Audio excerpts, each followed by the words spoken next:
Welcome, dearest patrons and poltergeists, to Chateau Macabre, a gay horror podcast where we give our hot takes, gay brain theories, and initial reactions, keeping it cool, creepy, and camp with our original topics that never fail to please. Yes, welcome back to our show. I'm Robert. I'm Kyle. And we're here to share with you some horror news updates and announcements, reviews, recommendations, and some spooky discussions about our favorite horror movies and characters.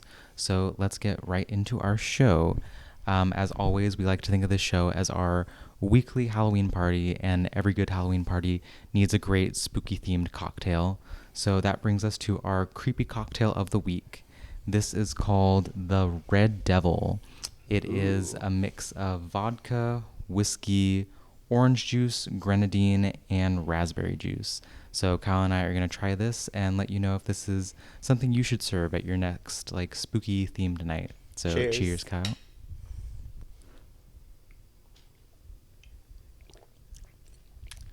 I may have put a little bit too much whiskey in mine. There is vodka and whiskey in this. Yes. Damn, girl. This is a strong drink, yeah. Kyle's drinking a virgin, so he can't tell. Just the blood of a virgin. Yeah. But I mean, if you're trying to get fucked up, maybe taste one of these. I mean, visually, it's so cute. You put the little strawberries here. They look like devil. Yes, I garnished them with some sliced horns. strawberries to look like devil horns. I think it's cute. This is a nice, bright red drink. Yeah, perfect for our discussion today, which we'll get into later. I gotta find me some raspberry juice because this is interesting. It's like bubblegum or something. I'm glad you like it. All right, so now that we've had some of our booze, let's get into our horror news updates. First update, Nicole Kidman and Sandra Bullock are set to reprise their roles in a sequel to the 1998 classic film Practical Magic. The original movie, based on the 1995 novel of the same name, stars Kidman and Bullock as the Owen sisters, a pair of witches who are fighting off a curse that kills the men they fall in love with. In June 2024, Kidman and Bullock both confirmed they were returning to star in Practical Magic 2 as Jillian and Sally, respectively. Both actresses will also produce the film, while Akiva Goldsman has been tapped to write the screenplay. There's no release date yet, but Warner Brothers teased the sequel is in development and coming soon. So I'm really excited about this news. I love Practical Magic. It's a really great 90s witch movies. There were a ton of witch movies in the 90s, but this is one of the standout ones. It's just a feel good witch movie. Mm-hmm. You know, it's got all the witchy coastal vibes, and it's got a romance. It's a really cute movie. Would you rank this in terms of your favorite witchy movies above or below The Craft? I like The Craft more. The Craft is more scary witchy, and I'm all about scary, so I like that one just a little bit more, even though that one's more of a teen movie, and this one's more for an older honestly middle-aged woman audience. It's more the romance aspect. Yeah. But it's a cute movie, and what makes it obvious, I think what makes the movie is the cast. Obviously it's got talent in front of the camera. It's got Sandra Bullock and Nicole Kidman. They really carry this movie, because without them I don't think it would be as good. But I'm excited for this. And even my mom, this is one of her favorite movies. We watch it every year for Halloween time. It's kind of funny. This type of movie joins the two. And I've been seeing a trend lately of obviously we talked about horror movies becoming very mainstream and bigger budgets, bigger actors, but also a lot of rom-coms have been kind of making the route. So I guess this is interesting that this is a blending of the two. That's a good observation. I didn't make that observation, but I think that is kind of where these two meet, because there are a lot of rom-coms out right now. I think this will be a really great rom-com for I don't know, the corny Halloween obsessed couples come Halloween time. God. Yeah. Me just throwing popcorn at them in the theater, get ready to see a lot of people dressed up like fucking Nicole Kidman for Halloween whenever this movie comes out. That wig. All right. On a more horrific note, I guess, Illuminations Universal Despicable Me 4. That's not the horror movie I'm talking about, but they won the weekend release with 44.6 million. However, Neon's Long Legs stole the headlines, delivering the best original horror opening year to date with 22.6 million. I heard a lot about this movie. I think we haven't watched it yet, but I've been seeing everybody's Instagram story. They're like, this movie is so disturbing, yada, yada, yada. And a large part of it was due to the great studio marketing, with Neon posting 11 videos of Long Legs on YouTube in the last 90 days. I think like they have like 30 million views collectively. And around like La Cienega in LA, like there are billboards of the movie and with just like a number, and it's so cryptic, and it kind of reminds me of like what they did with the Blair Witch and like their website situation. Remember that? I can see that's being a big influence here. Yeah, I mean, I don't know anything about the movie, but the kind of log line says burgeoning horror legend Micah Monroe from It Follows and Nicolas Cage as Long Legs.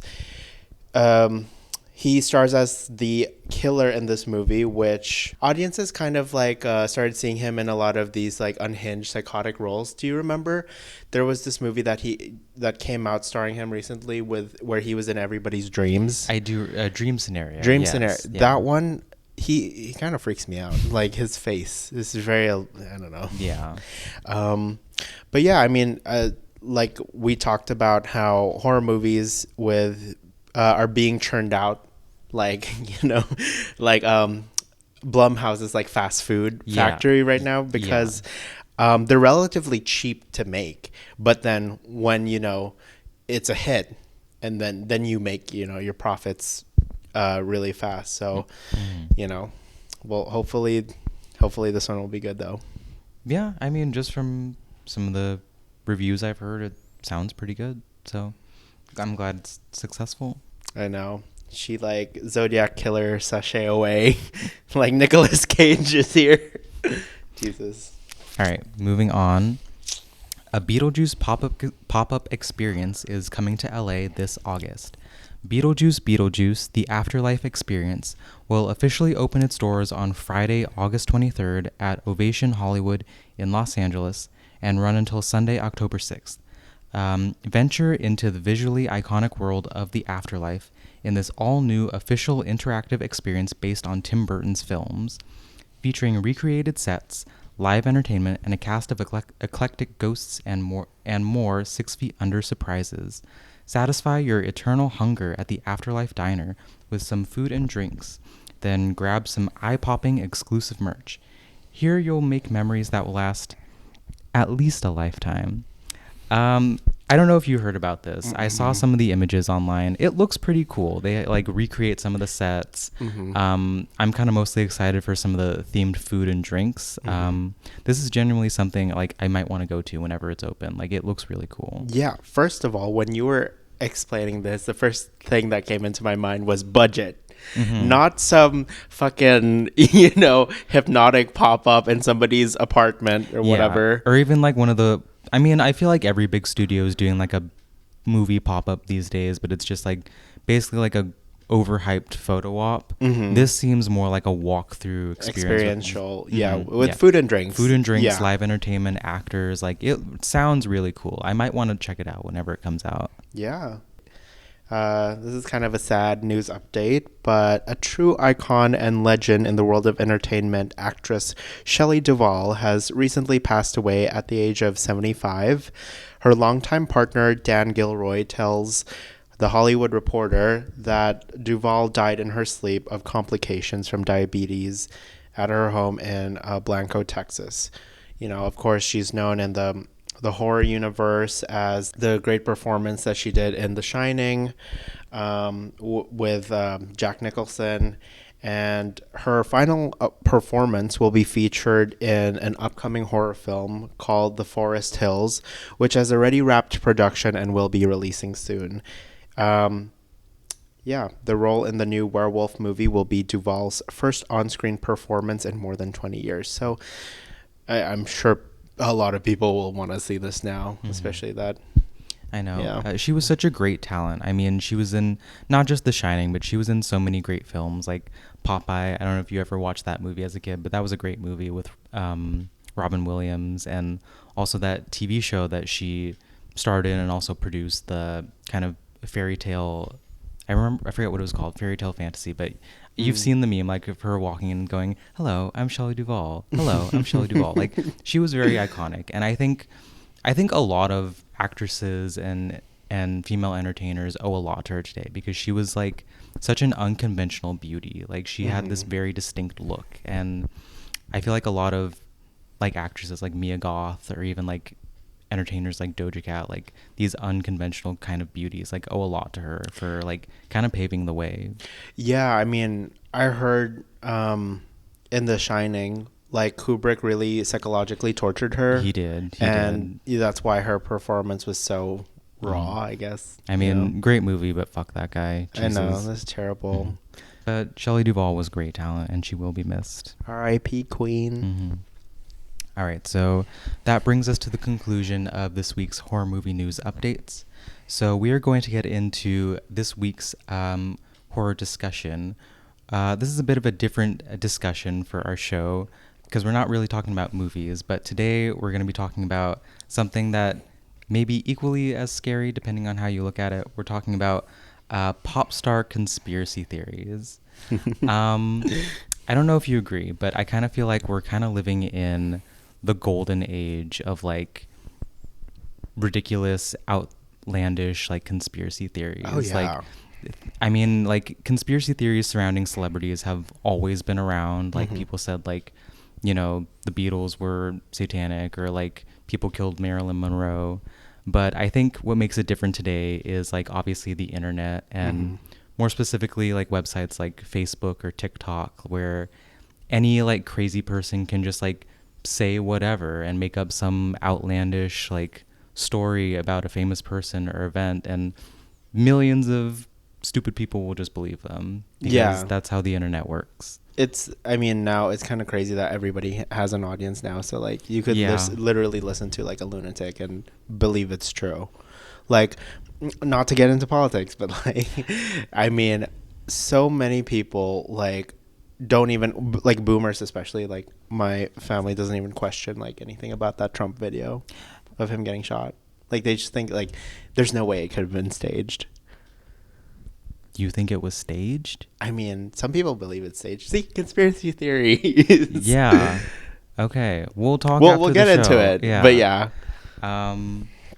But beyond just politics, I feel like there's weirdly a lot of conspiracy theories just surrounding like musicians and like specifically pop stars. Like I remember being in like middle school in like 2011 and like seeing all of those like dumb conspiracy theories about how like Lady Gaga and Beyonce and Justin Bieber were all in the Illuminati because they all did like this in like their music videos, like the eye thing. It sounded stupid. It sounds stupid saying it today, but like people genuinely believe that based on nothing but this. Yeah. And like, it's crazy that that's kind of all it takes to make people believe in crazy stuff. Right. But yeah. But I think now I think the difference between the conspiracy theorists out there, before I used to see like just people saying like, oh, she did this one thing with her hand in the eye or whatever, and it's confirmation.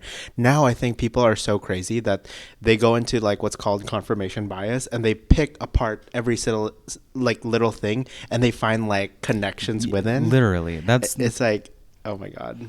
And the thing is, with the internet and like TikTok and Facebook and stuff like that, just it spreads like wildfire. This level of like just like unhinged like craziness that like if you say it out loud it sounds ridiculous, but like say it on the internet in like a 10-second clip and millions of people, trillions even, will believe in it, and it's crazy. I know. So that brings us to our discussion where we're going to talk about the craziest, most unhinged conspiracy theories we've heard out there about pop stars that people genuinely seem to believe or may have believed, but we're going to talk about them. So, all right, kick us off. Yes. The first one I have is that Taylor Swift is apparently a PSYOP for the Biden campaign. This is one that I don't think anyone believes in anymore, but it was a popular one like last year during like the whatever NFL season was going on. So as you may know, Taylor Swift is currently in a relationship with Kansas City Chiefs player Travis Kelce. Forgot his name. Don't care about sports. They're currently in a relationship, and like any girlfriend would do, she would show up to his games all the time, you know, sit in a box with his family, whatever. And the NFL, trying to market off the fact that she was there at the games, would often like cut the cameras to like show her reaction, like show her cheering, like basically showing her on TV as much as possible because it's Taylor Swift and people want to see her. But apparently there were like a lot of football fans who were not crazy about constantly seeing Taylor Swift on TV. And most of those football players are obviously Republicans, like not to stereotype, but there's a lot of Republican football fans out there. And for whatever reason, this crazy conspiracy came up that people were saying that they're showing Taylor Swift so much during the NFL games as part of a coordinated effort between Taylor Swift, the NFL, and the Biden administration to basically act as a psychological operation to get people to vote for Joe Biden for re-election in 2024. I actually heard about this, and I heard the continuation because I'm talking about Beyonce in a bit, and I found a connected conspiracy theory that in the same way that how Taylor is doing this for the Biden campaign, that Beyonce is doing country music for the Biden campaign and making country music liberal and like just making it, you know. Well, we'll get into more of that later, but Yeah. like obviously this is a crazy like wild. conspiracy, but Yeah. like what goes beyond that is that like part of this conspiracy was that people thought that the NFL was basically rigging like the games in favor of the Chiefs so that they could go to the Super Bowl. And the Chiefs did end up going to the Super Bowl, but like I'm not a sports fan, but from what I've heard, that apparently happens a lot because the Chiefs are just good and they win a lot. But a lot of people seem to think that it was rigged just because Taylor Swift is dating Travis Kelce. And there was this conspiracy going around that the NFL was going to rig it so that the Chiefs won the Super Bowl. And then Taylor Swift was, I guess, going to just run out onto the field and look into the camera and go, vote for Joe Biden in 2024. That's what people were. God. That's what people thought, apparently. And it sounds stupid, but like this is genuinely something that was talked about on Fox News at the time. Like people were endorsing this conspiracy theory. See, I don't even know if Taylor Swift is like actually pro one side. I think half of her fans are, if not, I dare to say more. I feel like if you know anything about Taylor herself, is that she's political in like the safest way possible. Like she basically won't talk about politics unless she gets bullied into it.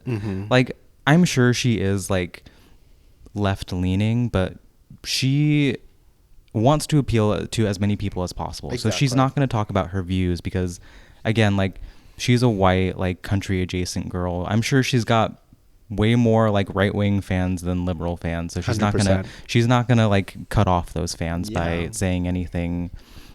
She's not gonna go Madonna and go to the Women's March and start saying like kill Donald Trump or something. It's just not gonna happen. So I don't know where these Republicans got this idea that Taylor Swift was like a crazed like Biden like she needs you guys. agent. Yeah. But obviously the Chiefs won, and she still to this day has not endorsed anyone for president, so kind of just blew that theory out of the water. So everyone who endorsed this idea, I hope you feel stupid. Oops. But yes, moving on. All right, so this next one is Lady Gaga and the case of Lena Morgana. So just to give you a recap of Lady Gaga's career, Lady Gaga rose to fame in 2008. However, some of you might not know it was the same year her ex-acquaintance, Lena Morgana, died of an apparent suicide, which is why there is a conspiracy theory that Gaga killed Morgana. So, that's not... Yeah. No. But yes, I will say, to give you a bit of context, have you heard of I've not heard of Okay. this. No. You're like, Lady Gaga's way too old for me. You would know it, you almost 30-year-old. Hey, I was in elementary school. I heard her first album. Yeah. You were like, I still remember the words to Just Yeah. Dance. But Lina Morgana was an up-and-coming pop singer who was set to be the next big thing. In 2007, producer Rob Fusari discovered Stephanie Germanotta, aka Lady Gaga, at the iconic New York live music venue, The Cutting Room. At the same time, Fusari was working with Morgana, and he introduced Lady Gaga to her. Soon after, Gaga became Lena's kind of like ghostwriter and backup singer, because at the time in the career, Lena was working with Rob before he discovered her, so she sort of had more of a platform than her at the time. And even though Gaga was initially working behind the scenes for Lena, it seems like Fusari was already scheming up a new persona for Lady Gaga. And in 2007, she was signed to Interscope Records and began working. A year later, in August 2008, Gaga released her first album, The Fame.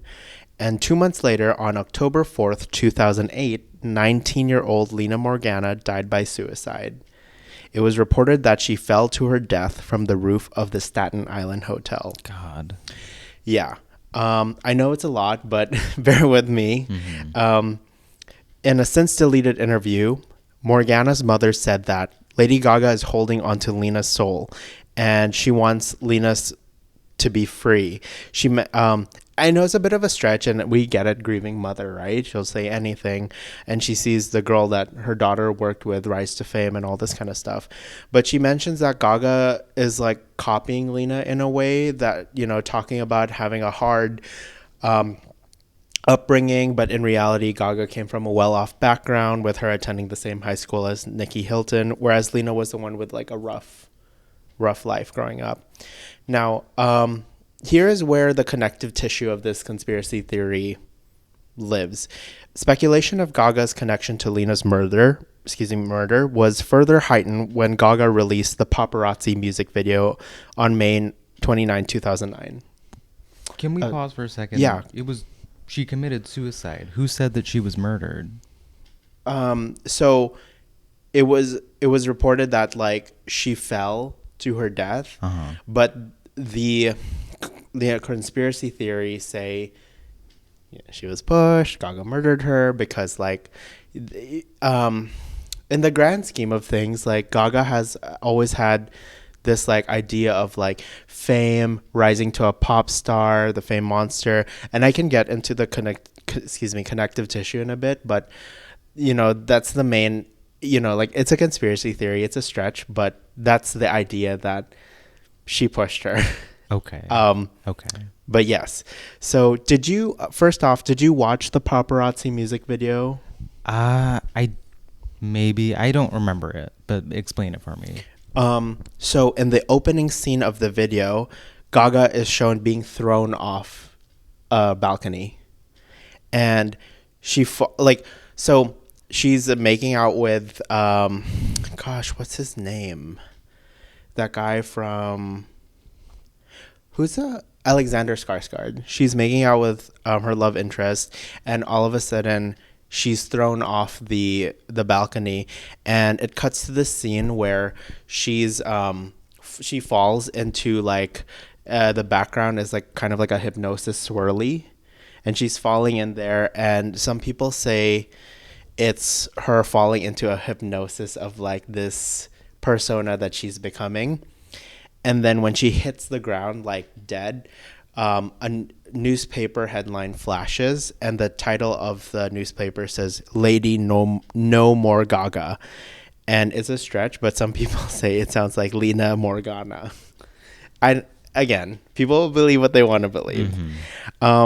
But it's really interesting because in a lot of her music videos, it references the idea of like a star being birthed after a death of something, like in her like 911. 911, but like in her Venus GUI music video, she is shot and then is rebirthed as like this new person that's like built from like technology or something. It's like kind of, people say it's hinting that like, oh, she was an organic creature and then she got rebuilt as like some sort of mechanical puppet or whatever.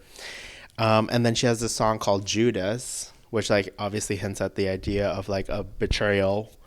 So I know there are like holes in this theory, obviously, but the fact that, um, even in the documentary, she's never talked about Lena. I mean, why would she? But it's it's gotten crazy that like somebody even wrote a book about it. Oh my God. Yeah, somebody wrote a book. I mean, they changed the names, but it was this author. She, I forgot the name of the book, but she, during COVID, was so bored. She was in the Reddit conspiracy theories, and then she found this and then wrote a whole saga of like what happened.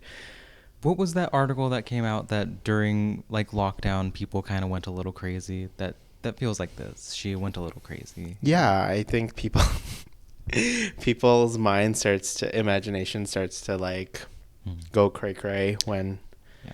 I mean, this is the thing again, like the idea of confirmation bias, I guess. Yeah. Is just like you'll believe what you want to believe and everything you see will be connected. I mean, it makes no sense, but yeah. Before I say anything further, is this a conspiracy that you believe or no? This one? Yeah. I've not, I mean, I've been a big Gaga fan, but I've never heard of Lena before, so personally no. Yeah. But I also go ahead. I also think that it's kind of it's kind of fierce though. I mean, I'm not endorsing murderers, Yeah. but like the idea of like, oh, An I'm evil gonna pop star. Yeah, like Lady Gaga being just like willing to do anything for fame, being a fame monster, and yeah. Bye. Yeah. I think it goes without saying though that obviously Lady Gaga did not murder anyone, let alone a 19-year-old. Mm-hmm. So I personally find this theory a little sick, like that people would she committed suicide. So to spin that into like this conspiracy about which is ultimately about Gaga, like you're basically turning her death into something else, and I think that's kind of stupid. Yeah. Something else I want to point out, to go back to that, what you said about like Gaga's videos having this theme of like death and rebirth. That's not exactly something that's totally unique to Gaga. That's in a lot of videos. Like Beyonce does that a lot. I'm sure Doja's done that a lot. And we just recently got a new music video, Woman's World by Katy Perry, where she did that exact same thing. Yeah, stream Woman's World. Sexy, confident, so intelligent. She's doing a Camila Cabello. Mm-hmm. Yeah. Yeah. So yeah. Anything else on Miss Lady Gaga being a murderer? No, I don't think she's a murderer. I'm a big fan. Can't wait for LG7. All right. Moving on. Next up is the theory that Doja Cat is secretly a Satanist who sold her soul to the devil and joined the Illuminati. I know that's a lot to take in, but let me explain. So, like, me personally, I'm, like, a big fan of Doja Cat. Like, I've been listening to her for a long time, basically, since she first blew up in, like, 2019 or whatever. Mm-hmm. And, like, things I've noticed about her over the years is that, like, she's kind of just like a troll who got famous. Such a troll. She literally is like, she is a 4chan troll who got famous, and like she has a very like LOL so edgy kind of sense of humor, like cringy millennial sense of humor. What do you call Doja Cat fans? Well, for a while they were calling themselves kittens, but then she tweeted out, if you call yourself a kitten, you're fucking stupid. So now I don't think anyone calls them anything anymore. But yeah. She's like that though. She likes, cussing people out. She likes acting crazy. She has a very like edgy sense of humor, and to like a lot of people who like don't expect that from a celebrity, it can be kind of jarring. Mm-hmm. And like basically ever since she became famous, people have tried like canceling her for one thing or another, like saying she's racist, saying she is homophobic, saying she hates her fans. Some of those things might be a little true. I know her final form. her final form, Azalea Banks. Oh my God, you took it. I was like, I know her final form. She is the love child of Azalea Banks and Kanye West. Yeah, I believe it. I mean, it's still, that's the real conspiracy. But Doja's like left leaning. Azalea was at a Trump rally. She was. Yeah. Unfortunately. But doesn't matter. Those gays will still stream her music. I still listen to 212. Anyway, so but yeah, she's just like a cringy, like edgy person, and to people who don't expect that from like a celebrity, it can be jarring. And so like people started like looking at like her weird tweets about her like talking about like poop or whatever and saying that she's like going crazy or she fell off or they got to her or whatever. And that kind of like spawned this big conspiracy that like she joined the Illuminati and like this is her like quote unquote humiliation ritual, whatever the fuck that means. And like basically saying like she's going crazy either because the Illuminati made her crazy. That's a big thing with like these celebrity conspiracy theories, that like whenever a celebrity has like a mental health crisis, like Lindsay Lohan or Amanda Bynes or whatever, it's never just about mental health. It's because someone made her crazy, someone did black magic and made them crazy. I just want to point out, it doesn't also fucking help that Madonna comments on every single one of her TikTok videos with like some weird cryptic shit like they're watching, or Have you heard about that? I did, but like, do I think it meant what people claim it does? No, I think Madonna is like every other 70-year-old and doesn't really know how to interact on the internet. Oh my God. Yeah. She's actually, I do believe that if there's one conspiracy theory, I do believe Madonna just like tries to absorb the youth. That one picture of her like hugging Lady Gaga from the back, and somebody edited her like with a big snake mouth from the taking of Deborah Logan, just like I think that's what she's trying to do to Doja. To Doja, just, maybe like, absorb her youth and her fame. That's why she shaved her head, to look like an egg so that Madonna can swallow her. Yeah, she's like, I can't do the hair, girl. But yeah, like, and Doja, ever the troll, instead of like trying to fight back against these allegations, kind of turned it into like a marketing stunt. Like she started putting out all this like satanic imagery to like troll people. Like she got a bunch of like spooky tattoos. She got like for a while, like people, it was like rumored that like her next album would be like called like Hellmouth, or she started making music about like demons or whatever. Like she's kind of smart for that, honestly, to like play off all these conspiracies and like get all these crazy people to pay more attention to her based on like bullshit. I think that's kind of smart of her, honestly. What do you think her next era is, if we're phasing out of the Illuminati era? I don't know. I do remember hearing at one point that she wanted to make like a rave album, so maybe something like that. I don't think Doja's actually crazy. I think that she's just like a cringy millennial and has like some niche internet. She's very online. She's very much like the definition of like you need to go outside and touch grass. So it'll be like maybe something like EDM, something like that, but it'll be something very like online connected. And that's honestly, you could argue that this whole like satanic era of hers was like part of that, because it all spawned from these stupid ass like internet conspiracies of her being a Satanist. And like she's commented on it too. Like she's gone in interviews like, I don't remember ever fucking saying that I was a Satanist, but like go off or whatever. But like good for her, honestly. Good for her for like trolling everyone. Good for her for like not freaking out about, honestly, this situation would make me go crazy, like having 1 million people call me a devil worshiper, but she handled it relatively well. I mean, she turned it into a marketing stunt, so good for her. Your family, like, once they know you're gay, devil worshiper. But yeah, that's what I have to say about Miss Doja Cat. Meow. All right. So as we all remember, in July 2002 was the release of Beyonce's 7th studio album, Renaissance. So some people believe that the hidden messages in the album's various promotional images foretell the end of days, as mentioned in the Bible's book of Revelations. Now, social media has told us for years that Beyonce is a member of the Illuminati. Of course. Now, the internet is adding an addendum. These days, Beyonce is not necessarily trying to run the world. She's just trying to tell us its ending. Like she's a prophetess. She is like an oracle or something. Basically. Okay. Ha ha. So it started with a horse imagery. The cover of Renaissance is a striking shot of a mostly nude Beyonce on top of a silver horse, whereas the cover of the 2002 July British Vogue is a striking shot of Beyonce riding a red one. Newsweek explains the rest. In 2020, Beyonce sat atop a white horse in the Black is King movie. And in August 2022, she posed with a black horse for Harper's Bazaar. It's a simple enough equation. Beyonce, four horses, the four horsemen of the apocalypse. One riding a white horse, a red one, a black one, and a pale one. Pestilence, war, famine, and death. When they show up, it means our earthly world is over. Side note, pestilence is not one of the things in the Bible. That's something that people made up. It's war, famine, death, and conquest. Conquest? Yes. Pestilence is not in the Bible. That's just, maybe that's the King James version, but we grew up Catholic and that's not the version that we have in our Bible.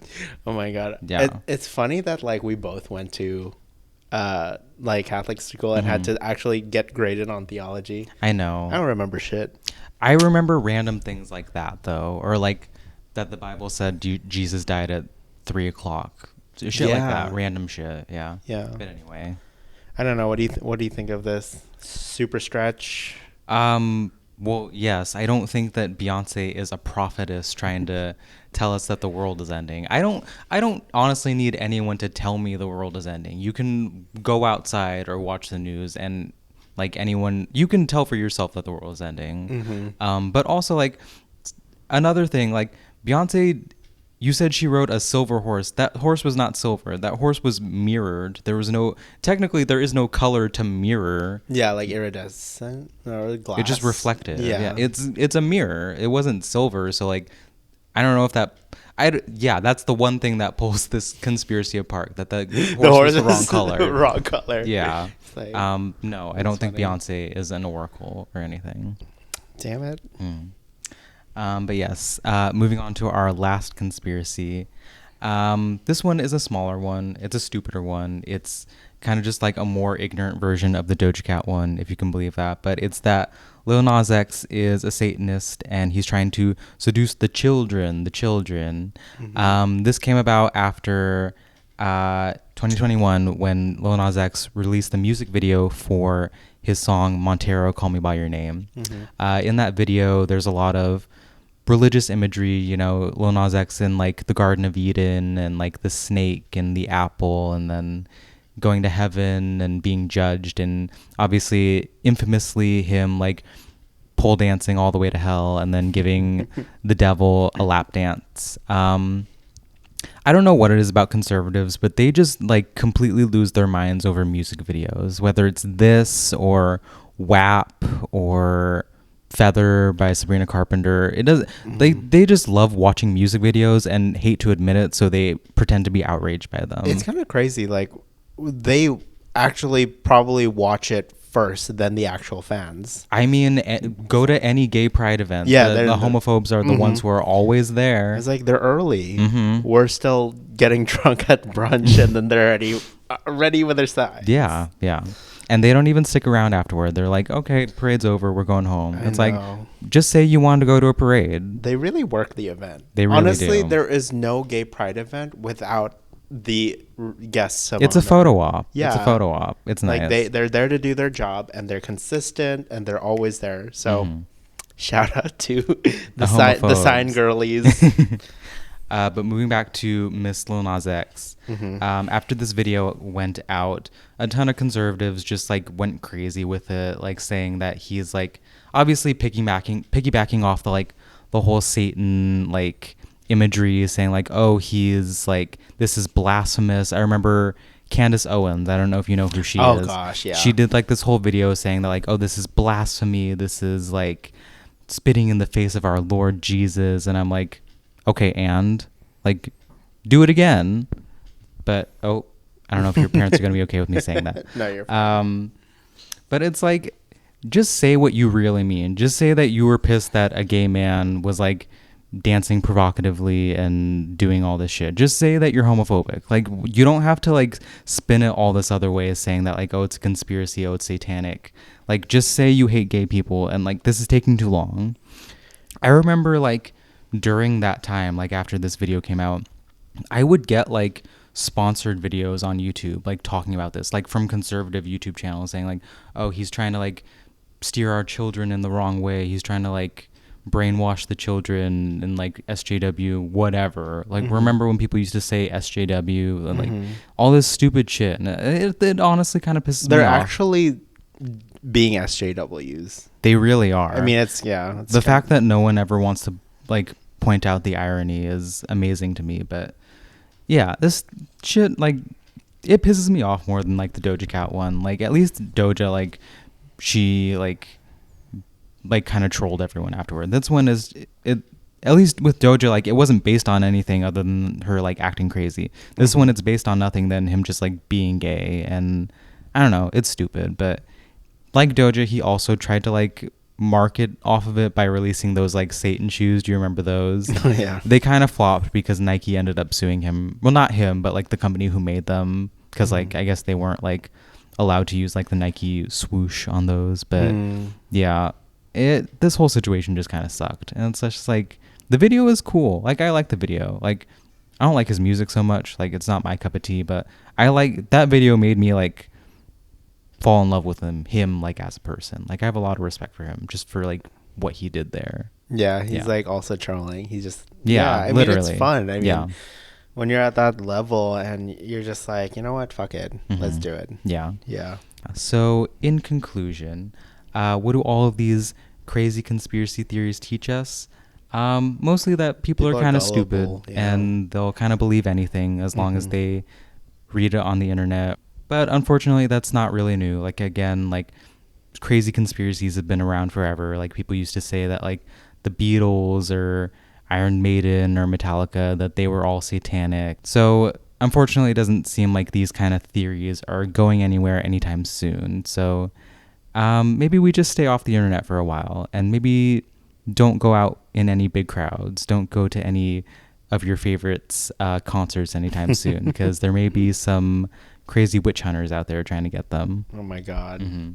So that brings us to our closing. Dearest patrons and poltergeists, we hope you enjoyed your stay at Chateau Macabre. If you would like to see more of our content, you can follow us on Apple Podcasts, Spotify, or wherever you listen to podcasts. Our YouTube channel is at Chateau Macabre, and our Instagram is at Chateau Macabre Podcast. So join us next time at Chateau Macabre. Bye. Chateau Macabre is not endorsed by any of the material owners presented during the show. It is intended for entertainment and informational purposes only. All names, pictures, sounds, and clips are registered trademarks of their respective trademark and/or copyright holders.